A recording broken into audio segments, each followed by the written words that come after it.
जय श्री कृष्ण।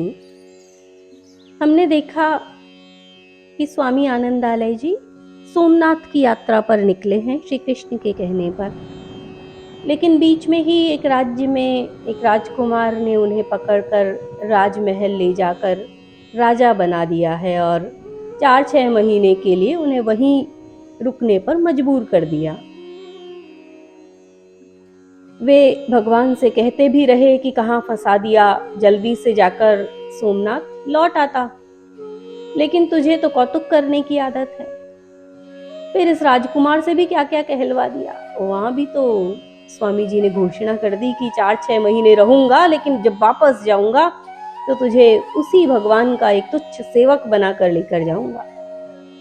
दिन निकलते गए, आखिर जब अंतिम दिन आ गया तब फिर चर्चा हुई। वो बोला, कल आपको यहाँ से प्रस्थान करना है, मुझे साथ ले जाने की बात कर रहे थे, बोलो कहीं खुद को भी यहीं रहने की इच्छा हो गई हो। स्वामी जी ने कुछ नहीं कहा। अभी युवक का अभिमान सिर चढ़कर बोल रहा था। कल राजा भी बनना है तो अभिमान होना स्वाभाविक था। बोला, एक बात बताओ, क्या रखा है यूं दर दर भटकते फिरने में? बुद्धिमान हो, बलिष्ठ हो, यहीं क्यों नहीं रह जाते? मंत्री बना दूंगा। स्वामी जी बोले, जिसे तुम आराम समझते हो, खजाना समझते हो, वो भटकाव है। ये हमेशा नहीं रहते, एक ना एक दिन मृत्यु तो आएगी, ये तो सत्य है। तब क्या करोगे? मृत्यु के बाद किसने देखा? बस यही तो खराबी है तुम लोगों में। बाद की चिंता में अभी भी रोटी पानी छोड़ बैठे। अभी तो जवानी है, ऐश करो, जिंदगी है, मजे लूटो। कितने दिन की जवानी है, कितने दिन की जिंदगानी है, फिर देखेंगे। अभी से क्यों दुबला हूं? जो दिख नहीं रहा उसके लिए जो दिख रहा है उसे भी छोड़ दूं। जिसका पता नहीं उसके लिए जो मिल रहा है उसे छोड़ देना पागलपन है।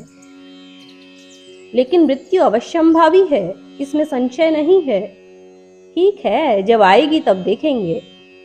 मृत्यु सिर्फ अपनी ही नहीं, सभी की आती है। जिनसे आनंद भोगना चाहते हो वे कारण भी समाप्त हो जाते हैं। आप वीतरागी सन्यासी क्या जानो संसार के आनंद, बंदर क्या जाने अदरक का स्वाद। ये कहकर युवक चला गया। रात को उसने प्रधान नर्तकी को नृत्य पेश करने के लिए स्वामी जी के पास भेजा। वह आई। स्वामी जी के चारों तरफ प्रकाश जगमगा रहा था, वे ध्यानस्थ थे। उसने बोला, स्वामी जी। उन्होंने आंखें खोली। क्या बात है? नृत्य प्रस्तुत करने की अनुमति चाहती हूँ, मुझे देखने की अभिलाषा नहीं है। क्यों? नृत्य मुग्ध कर लेगा, कभी देखा नहीं। यह कहकर उसने नृत्य करना शुरू कर दिया। स्वामी जी चुपचाप देखते रहे। आधा घंटा उसने अद्भुत नृत्य दिखाकर बंद किया। बोले, बस? नर्तकी समझ नहीं सकी। ये नृत्य होता है? अब तुम बैठो, मैं दिखाता हूँ। स्वामी जी ने नृत्य प्रारंभ किया। 1 घंटा, 2 घंटा, 3 घंटा वे करते रहे और नर्तकी चरणों में गिर पड़ी। ये नृत्य आपने कहाँ से सीखा है? अपने अंतर से। कला सीखनी नहीं पड़ती, अंदर से जागृत होती है। ऐसा नृत्य मैंने संसार में कहीं नहीं देखा। ये संसार के लिए है भी नहीं। मेरे नृत्य में क्या कमी है? कारण की मैं समझी नहीं। तुम धन के लिए करती हो, मैं आनंद के लिए करता हूँ। तुम संसार को रिझाती हो, मैं भगवान को रिझाता हूँ। तुम तन से नाचती हो, मैं अंतरात्मा से नाचता हूँ। आपको भय नहीं? एक नर्तकी आपके कक्ष में, मुझे सिर्फ भगवान से भय है, उन्हीं से मतलब है और वो मेरे साथ है। दुनिया का मुझे डर नहीं। माँ, तुम में भी वही है। माँ, आपने मुझे कहा? हाँ, अपने आप को पहचानो।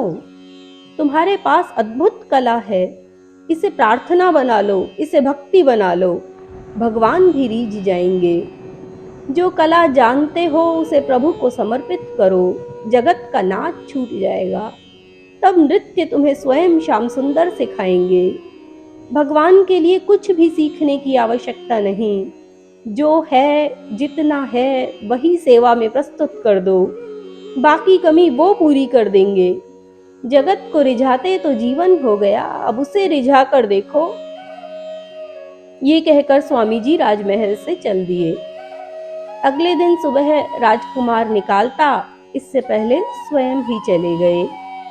भगवान से शिकायत थी कि उस युवक के सामने आज तूने झूठा बना दिया। अगर नहीं बदलना था तो मुझसे क्यों कहलवाया। जो भी हो, भगवान के आगे चलती भी किसकी।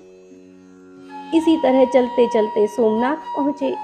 देखा तो एक व्यक्ति सागर में डूबने का प्रयत्न कर रहा था। उन्होंने बचाया। क्या कर रहे हो?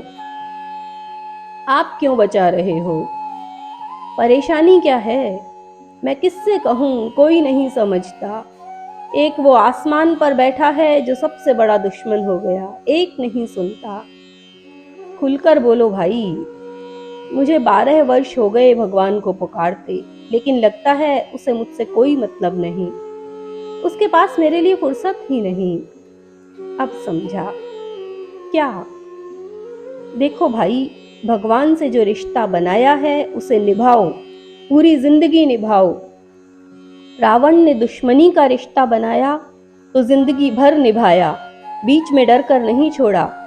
चाहे भाई बेटे सब मर गए, पर फिर भी अकेला निभाता रहा और तभी भगवान मिले। फिर तुम क्यों घबराते हो? तुम भी निभाओ, तुम्हें भी मिलेंगे। तुमने दोस्ती का बनाया है तो रखो दोस्ती, चाहे कुछ भी हो जाए। यूं उत्तेजित होने से क्या होता है, धीरज रखो। कौन जाने मिलते भी हैं या नहीं। अरे तो मरकर क्या मिल जाएगा, मरने वो देगा भी नहीं।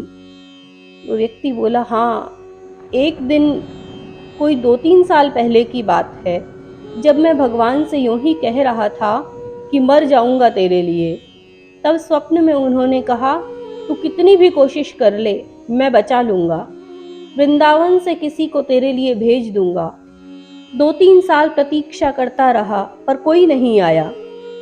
स्वामी जी मुस्कुरा रहे थे।